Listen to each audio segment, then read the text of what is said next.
Cher patron d'entreprise, vous rêvez d'une entreprise pérenne, non? Qui soit, vous rêvez d'une entreprise qui soit, comme ils disent, successful, qui perdure dans 5, 10, 15 ans. Une entreprise générationnelle que vous pouvez transférer à vos enfants, vos petits-enfants. En fait, vous rêvez que votre nom, à travers votre réalisation en affaires, persiste dans le temps. Pour cela, vous aurez besoin d'embaucher des gens compétents, capables de comprendre et de travailler pour l'accomplissement de votre vision.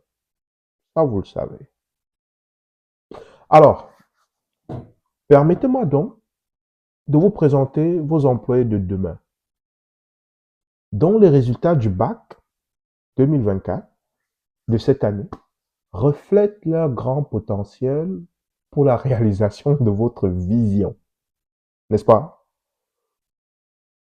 Et il serait insultant pour vous-même de faire les surpris ou les choquer. Parce que ce résultat-là, c'est aussi le vôtre. En tant qu'opérateur privé, donc leader social, en tant que chef d'entreprise, mais en tant que parent aussi. C'est votre résultat. Le 30% là, c'est pour vous aussi. Parce que ceci n'est que le résultat de votre inaction, de votre silence complice face à ce système qui détruit la jeunesse depuis 40 ans, mais surtout de votre égoïsme, car vous avez jugé évidemment que cela ne vous concernait pas. Les enseignants chargés de vos futurs employés se sont plaints des conditions du travail, de l'environnement de travail, du système éducatif. Pendant des années, vous n'avez rien dit, estimant, encore une fois, que cela ne vous concernait pas. L'argent rentrait, non? Bon, ben, voici donc vos opérateurs de demain, vos employés de demain. Et croyez-moi, ça ne va pas s'arrêter là. Cette jeunesse détruite deviendra un plus grand problème.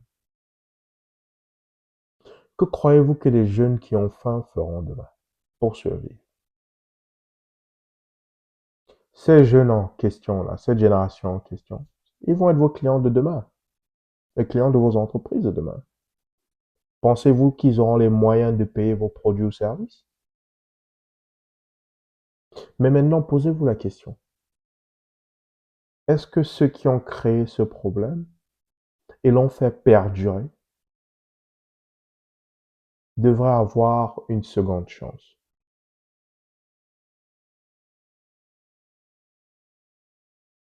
Ou il faut absolument aux prochaines élections qu'on les fasse dégager?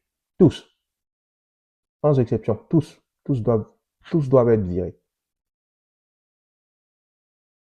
Vous pouvez tenter de croire, comme vous l'avez fait par le passé, que ce n'est pas votre problème. Car vous avez votre réseau bien établi, non? Hmm. Vous avez vos contacts dans le gouvernement. Non, il faut garder le système en place. Maintenir le statu quo. Comme ça, l'argent rentre, quoi. Donc, ça vous arrange. Mais détrompez-vous, en fait. Car même si le système reste en place, il vivra un grand bouleversement interne, étant donné un changement de leadership. Alors, ce réseau que vous croyez solide, il sera peut-être plus là. Ces contacts que vous croyez sûrs, peut-être seront en prison. Peut-être même ils donneront votre nom. On ne sait jamais dans le pire. Ou au pire, le nouveau système, enfin, les nouveaux dirigeants du système peuvent décider que finalement votre entreprise ne devrait pas rester là. Ils devraient la fermer, la saisir. Alors, on vous enverra des inspecteurs d'impôts, on augmentera vos taxes. Alors, posez-vous la question, est-ce que ce système doit perdurer? Ou est-ce qu'il faut saisir l'opportunité de bâtir quelque chose qui ne dépendra plus du bon vouloir de certaines personnes? Quelque chose qui respectera des règles de marché qui sont établies avec vous.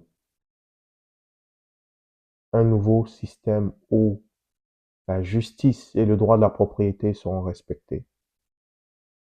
Les factures seront payées. Les recours pour paiement de factures seront entendus. Et vous n'aurez pas d'inspecteurs d'impôts qui viendront frapper à votre porte pour des recouvrements bidons. Alors c'est l'opportunité de bâtir ce système-là, cette société-là, où l'entreprise, le chef d'entreprise est au cœur du système et est valorisé pour ce qu'il apporte au système. Alors soutenez le changement lors de la prochaine élection. Soutenez ceux qui veulent mettre le système qui nous a mis dans ce merdier dehors. Le faire, c'est soutenir votre propre avenir et celui de vos enfants. Donnez-vous une chance. Donnez-nous une chance. Et vous aussi rentrez dans l'histoire.